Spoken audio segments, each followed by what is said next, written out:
Ang kwentong ito ay hango sa totoong buhay. Karanasan ito ni Egay. Taong 1961, San Isidro, Northern Samar.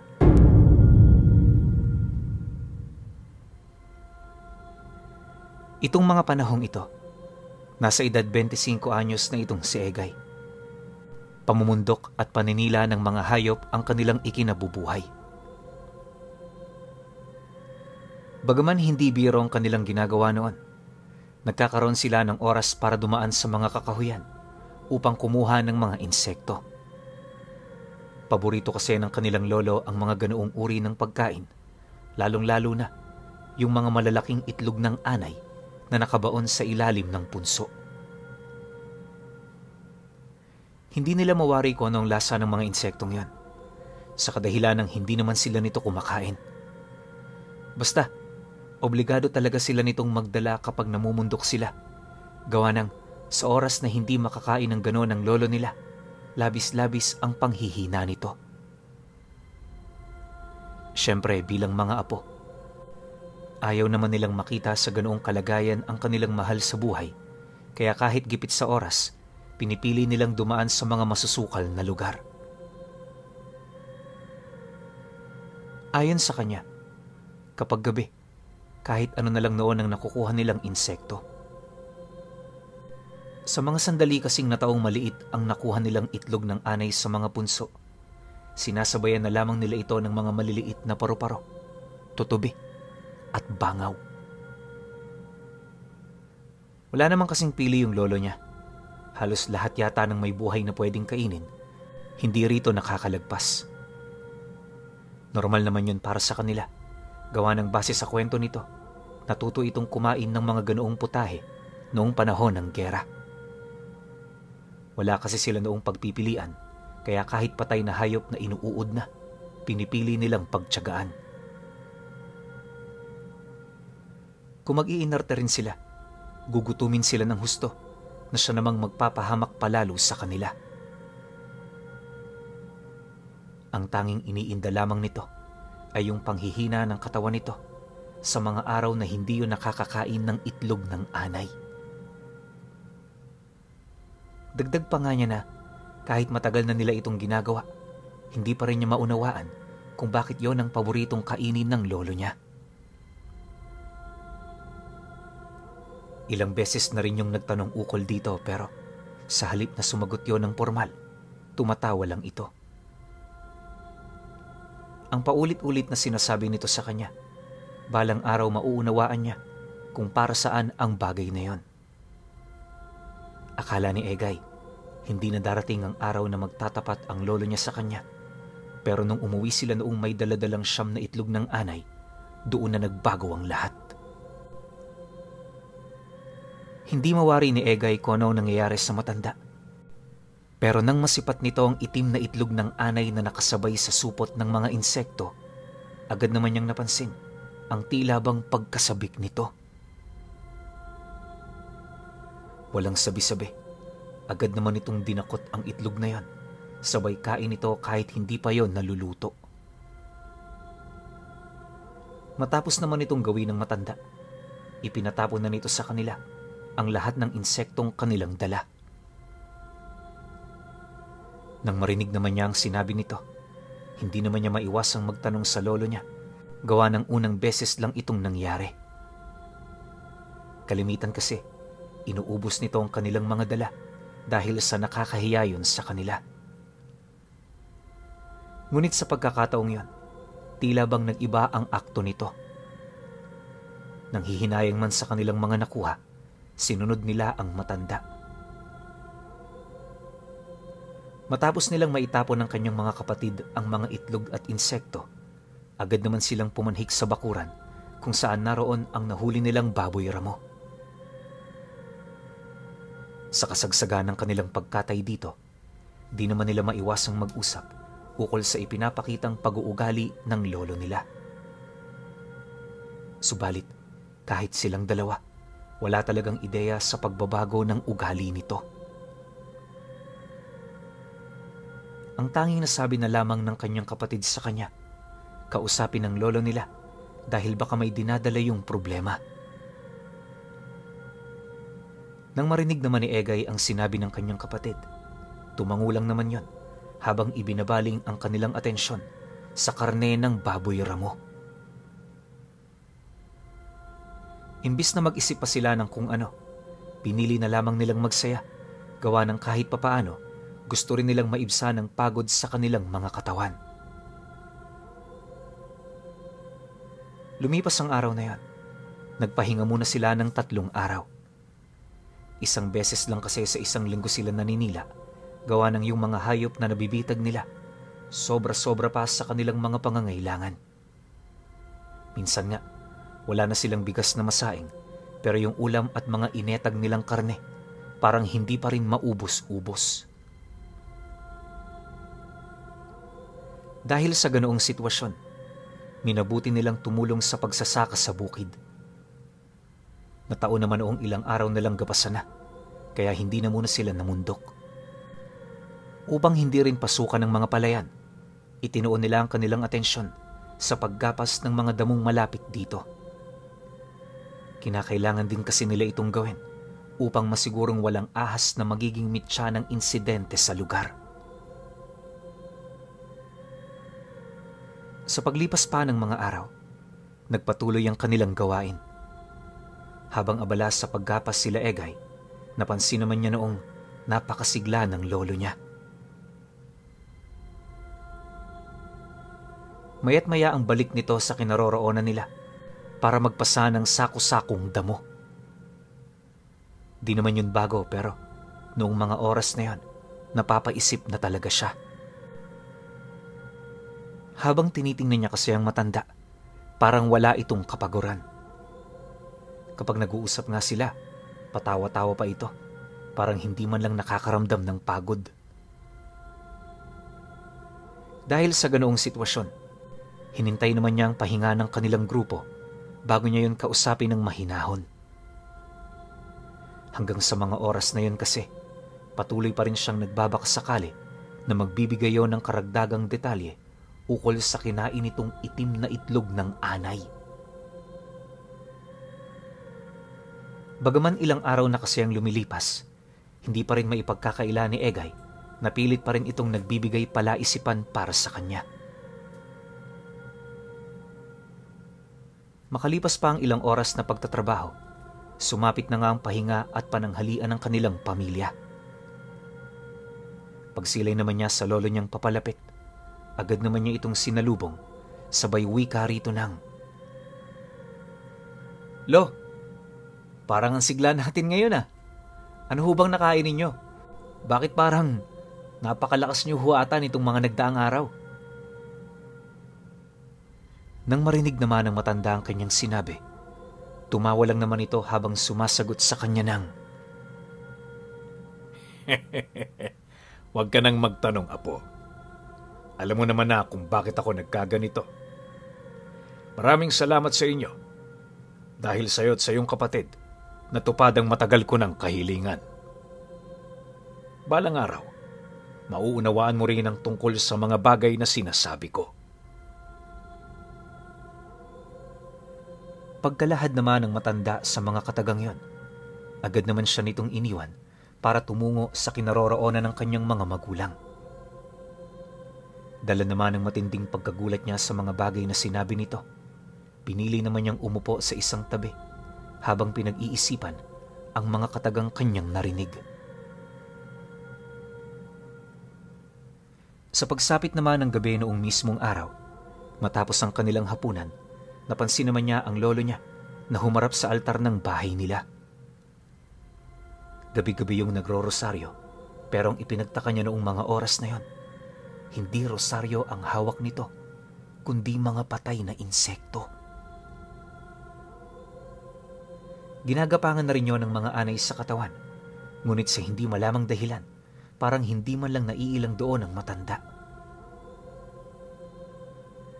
Dahil sa ganoong pangyayari, pasimple namang umupo si Egay sa likod nito para magmasid. Kahit inaantok na, pinili niyang huwag lubayan ng matanda sa paniniwalang may gagawin pa itong kakaiba. Ilang oras pa ang lumipas, silang dalawa na lamang ang nasa sala. Yung mga magulang niya nagpapahinga na, pero yung matanda, patuloy pa rin sa pagdarasal. Nanatili rin yung nakaluhod sa loob ng ilang oras, kung saan ang nilalapatan ng tuhod nito ay purong simento. Naniniwala si Egay, hindi yun basta-bastang magagawa ng isang matanda, lalo na sa edad nito. Bukod kasi sa marupok na ang tuhod, madali ring masugatan ng balat nito dahil sa sobrang nipis. Ang mas ipinagtataka niya pa noong mga oras na yon, hindi pangkaraniwang dasal ang ginagamit ng lolo niya. Ang mga engkantasyong ginagamit nito, nasisiguro niyang wala sa banal na kasulatan. Dahil sa mga ganoong palaisipan, nagdesisyon siyang patigilin na ang matanda sa takot na baka kung ano pa ang sumapi sa katawan nito. Ang kaso lang, kahit anong gawin niyang pag-uyog dito, hindi pa rin ito nagpapaawat. Patuloy lang yun sa pagrorosaryo hanggang sa kalaunay napansin niyang dahan-dahan ang dumidilat ang mga mata nito. Nagsimula na rin yung tumayo at pagkaharap nito sa kanya, seryoso naman yung nagwika ng, "Sa tamang panahon malalaman mo rin, Apo. Pero ngayon, ang gusto kong malaman mo ay ang pasasalamat ko sa inyo ng kapatid mo. Kayong bumuhay sa akin, kaya karapatan niyong hingan ako ng pabor ng kahit na anong may isip ninyo." Nang marinig naman ni Egay ang sinabi nito, halos hindi naman niya mawari kung ano ang ibig sabihin ng matanda. Basta, ang ginawa niya noong mga oras na yon, hindi na lang siya umimik, pero sa isipan niya humiling siya ng maraming pera. Matapos ang kanilang pag-uusap, agad naman siyang nagpaalam dito para magpahinga na. Hindi naman siya pinigilan ng kanyang lolo, sa halip ngumiti lang ito habang inilalahad sa kanya na natupad na ang pangarap na nasa isip niya. Kinabukasan, pagising naman ni Egay, nang akmang irorolyo na niya ang kanyang banig, tumambad sa kanya ang mga perang nakatambak sa ilalim ng kanyang katre. Sa sobrang dami nito, halos hindi niya na yun mabilang, kaya ang ginawa niya dali-dali niyang ibinalik ang banig upang yon ay maitago. Matapos niya itong gawin, inupuan niya ito habang gulat na iniisip kung papaano yon nangyari. Noong una hindi pa siya noon naniniwala, kaya ang ginawa niya, kumuha siya ng isang pirasong papel para tingnan ito kung totoong pera ba. Nang masipat naman niyang lihitimo ang salapi, halos naging palaisipan para sa kanya kung saan yon ang galing. Imposible naman kasing magkaroon siya ng ipon, gawa ng salat na salat nga sila sa salapi. Hindi naman pwedeng pera yon ng kanyang mga magulang dahil alam din niya kung gaano yon naghihirap, makausad lamang sa pang-araw-araw. Sa pagpapatuloy ng kanyang pag-iisip, unti-unti namang nabaling ang kanyang atensyon sa lolo niya. Yun lang kasi ang nakausap niya noong gabi, kaya inakala niyang meron itong alam ukol sa mga nangyari. Nang mapagtanto naman niyang may posibilidad ngang totoo ang kanyang hinala, agad naman siyang nagdesisyong tumungo sa kinaroroonan nito. Bago rin niya nilisan ang kanyang silid, siniguro niyang nakatago sa aparador ang hindi mabilang na salapi na natagpuan niya sa kanyang higaan. Pagdating naman niya sa labas, nasipat niya ang lolo niyang nakaupo sa isang tabi, kausap ang kanyang ama habang nagkakape. Pagsilay naman ito sa kanya, masaya naman siya nitong tinawag habang nagsasabi ng, "Magandang umaga, Apo. Kumusta ang tulog mo?" Nang marinig naman ni Egay ang tungkol dito, agad naman siya roong lumapit, sabay direktang tanong dito ng, "Lo, kayo ho bang may gawa nun? Alam kong alam niyo ang tinutukoy ko. Kaya ngayon pa lang, Magsabi na ho kayo ng totoo. Wala namang problema sa akin. Ang gusto ko lang, makumpirma ito sa inyo. Pagkarinig naman ng matanda sa kanyang sinabi, napangiti lang naman ito habang tumatango. Nang masipat naman ni Egay ang naging sagot ng matanda sa kanya, doon na niya mismo nakumpirma na hindi nga siya nagkamali ng hinala. Magmula noong malaman niya ito, minabuti niyang makipaglapit palalo sa kanyang lolo. Lahat ng gusto nito sa buhay, sinabayan talaga niya sa pagmamalabis na malaman ang tungkol sa sikreto nitong tinatago sa kanila.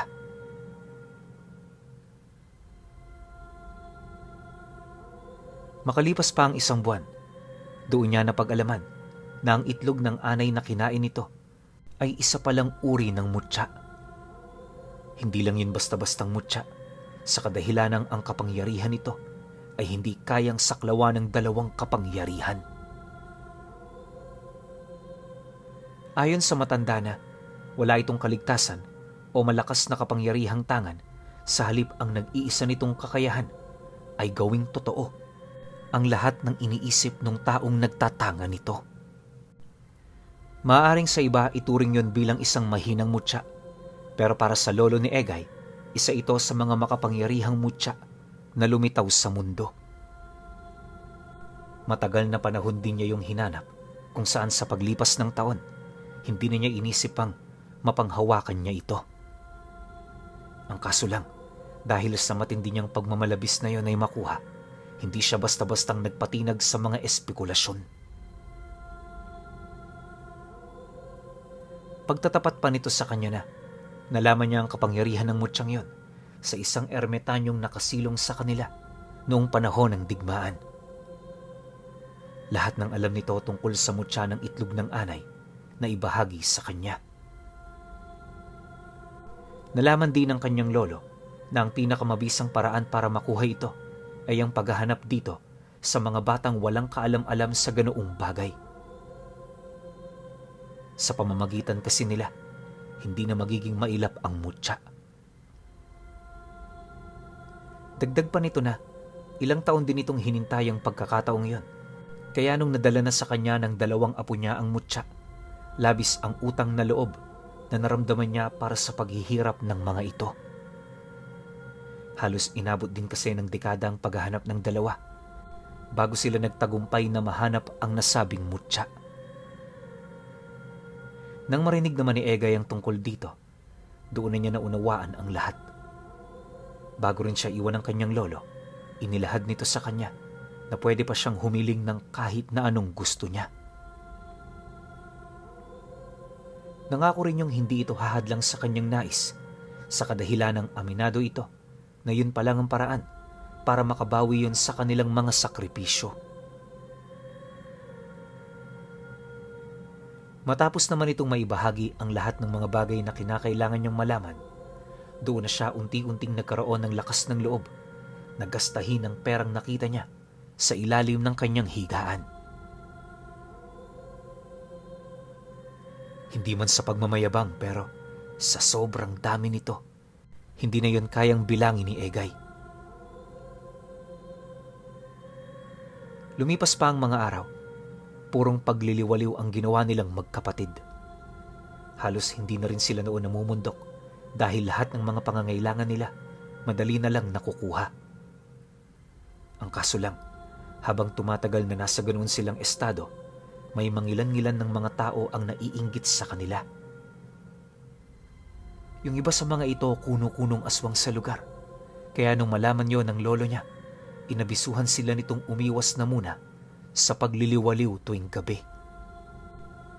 Subalit, dahil sa katigasan ng ulo nilang magkapatid, hindi pa rin sila nagpatinag sa payo ng matanda. Sa halip ang ginawa nila, pasimple silang tumakas ng gabi kapag napagtatanto nilang tulog na ang kanilang mga magulang.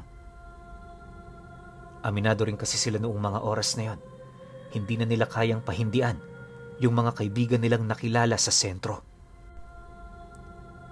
Ngunit, lingid sa kanilang kaalaman, may mga nilalang na palang nagmamanman sa kanila ng palihim. Hindi naglaon. Nagulat na lamang sila nang dumating na ang araw na kinakatakutan nila.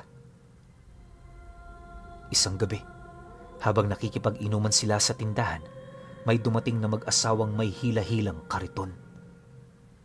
Tumigil yun sa harapan ng tindahan kung saan sila naroroon, sabay titig sa kanila ng masama. Pagsilay naman doon ng kanilang mga kainuman, agad naman silang kinalabit ng mga ito na animoy may itatanong yung importante. Nang mapansin naman ito ni Egay, agad naman niyang narinig ang pagtataka ng mga kainuman nila ukol sa mga nangyari.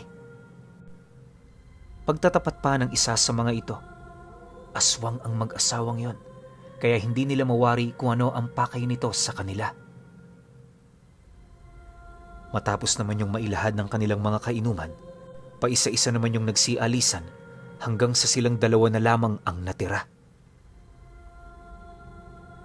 Nagsarado na rin ang tindahan ng kanilang pinagbibilhan na animoy maging ito man gustong umiwas sa nagbabadyang panganib. Makalipas pa ang ilang minuto, dahan-dahan na noong tumahimik ang buong paligid. Yung mga taong kani-kanina lang naglalakad, bigla namang naglaho sa paningin nila hanggang sa mapansin nilang silang apat na lamang ang nasa lugar na yon. Maya-maya pa, dahan-dahan ang lumapit ang mag-asawa, kaya ang ginawa niya, tumayo na rin siya sa kinauupuan niya para sana tanungin ang mga ito. Subalit di pa man nakakapagsalita itong si Egay, bigla naman siyang binalot ng matinding takot nang masipat niya ang kanyang kapatid na bigla na lamang nagsuka ng hindi mabilang na mga uod. Wala siyang kaide-ideya kung bakit yun nangyari, kaya sa halip na kumprontahin ng mag-asawa, pinili niyang lapitan yon para tulungan. Habang tinatapik naman niya ang likod nito, panay naman ang ginagawa niyang pagtanong ukol sa nangyari rito. Ang kaso lang, kahit anong gawin niya, hindi makasagot yung kapatid niya. Sa estado kasi nito, parang nalulunod na yon sa suka, kaya wala na itong panahon na makapagsalita pa. Inabot din ng 5 minutong nasa ganung estado ang kapatid niya, hanggang sa dahan-dahan na rin niyang napansin ang malalim na paghinga ng mag-asawa. Pagbaling naman niya ng paningin sa kinaroroonan ng mga ito, agad naman niyang naramdaman ang paninigas ng kanyang katawan hanggang sa hindi niya na ito maikilos.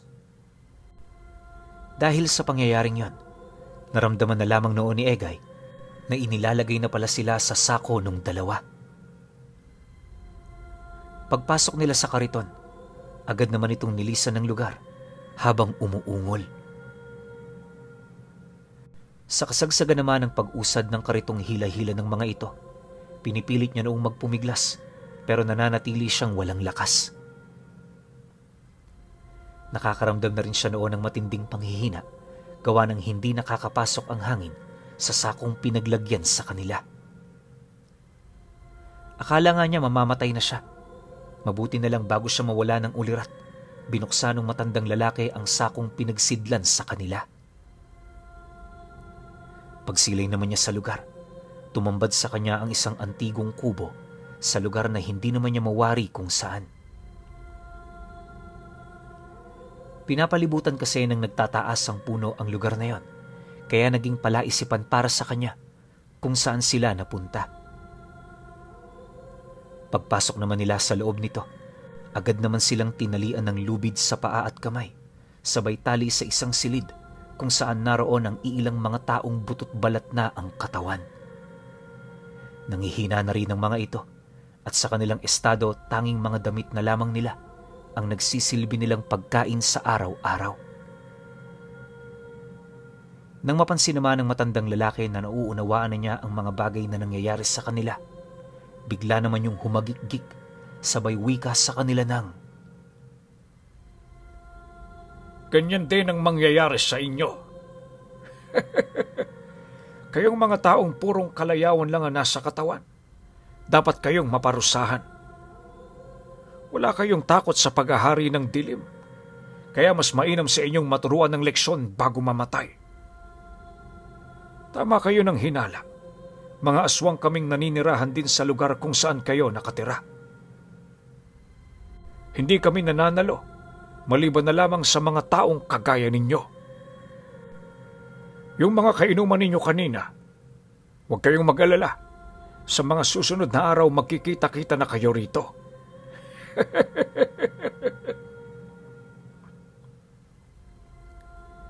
Dagdag pa ng nilalang na marami na silang nahuling kagaya nila Egay.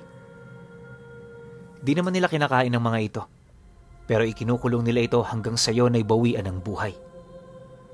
Ang mga labi naman itong may iwan, ipinapakain nila sa mga alaga nilang balbal. Mariinding inilahad ng matanda sa kanya, kaya niya sinabi ang bagay na yon ay para malaman nila Egay ang kanilang naging pagkakasala. Pagkalahad naman ito sa kanya ng nilalang, nagsimula na rin itong maglakad papalabas ng silid. Sa pagsapit naman ng sumunod na araw, doon na sila nakaramdam ng gutom.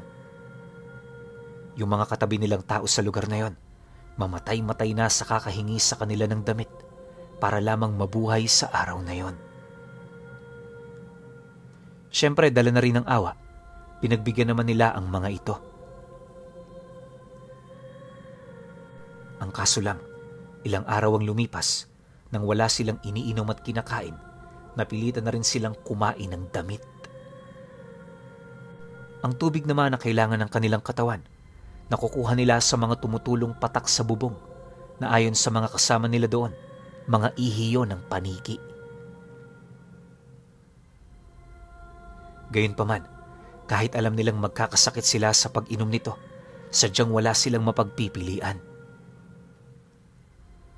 Sa loob ng 1 linggong pagtitiis, naranasan nila Egay ang mabuhay sa isang impyerno. Nang hindi na niya makayanan ang kanyang mga nararamdaman, sinubukan na niyang tawagin sa kanyang isipan ang kanyang lolo. Akala niya hindi siya nito maririnig, pero sa kakatawag niya noong mga oras na yon, unti-unti na rin itong natunugan ang lugar kung saan sila naroroon. Isang gabi, habang nagpapahinga silang dalawa, bigla naman silang nagising nang makarinig sila ng mga kalabog sa labas ng silid. Maya-maya pa, napansin na rin nila ang dahan-dahang pagbukas ng pinto kung saan doon nila nakita ang lalaking aswang na duguan. Sa likurang bahagi naman ito, naroon ang kanyang lolo na may kasamang malataong unggoy na may daladalang sibat. Walang awa nitong pinagsasasaksak ang nilalang sa oras na maramdaman nito ang pagtutol nito. Pagkalag naman ng lalaki sa kanila, agad naman silang pinainom ng lolo niya ng isang dagtang mag-aalis sa lahat ng sakit na kumakalat sa kanilang katawan. Matapos nun, pinasa na rin sila ng kasama nitong nilalang papalabas ng silid. Pinilikan nito ang iba pa nilang mga kasama upang masigurong wala nang naiwan sa loob. Nang may sakatuparan na nito ang pagligtas sa kanila, sa utos naman ng lolo niya, pinugutan nito ng ulo ang 2 aswang na nandudukot ng mga taong nagkakasiyahan sa kanilang lugar tuwing gabi. Matapos naman niya itong ipagawa sa kasama nitong nilalang, agad naman silang umuwi para gamutin ang kanilang mga pinsalang natamo. Inabot ng 1 buwan ang panggagamot nito bago sila tuluyang gumaling. Sumatotal, nasa 7 katao ang nailigtas nito noong gabing yon. Labis-labis naman ang pasasalamat ng mga ito sa kanyang lolo, kaya nung aalis na yon sa kanilang pamamahay, nangako yon na kailanmay hindi na makikipag-inuman sa labas ng 10 oras. Magmula noong nangyari ang bagay na yon, naging maingat na sila Egay sa kanilang mga ginagawa. Patuloy pa rin naman ang mga himalang ginagawa ng lolo niya, pero hindi na yon katulad ng dati. Kumbaga, may kontrol na ito upang hindi sila mapaghinalaan ng kanilang mga kababaryo. Ang kaso lang pinuno, nung namatay ang lolo niya, Wala itong naipasang tagapaghalili na magmamana sana sa tanga nitong mutya ng itlog ng anay.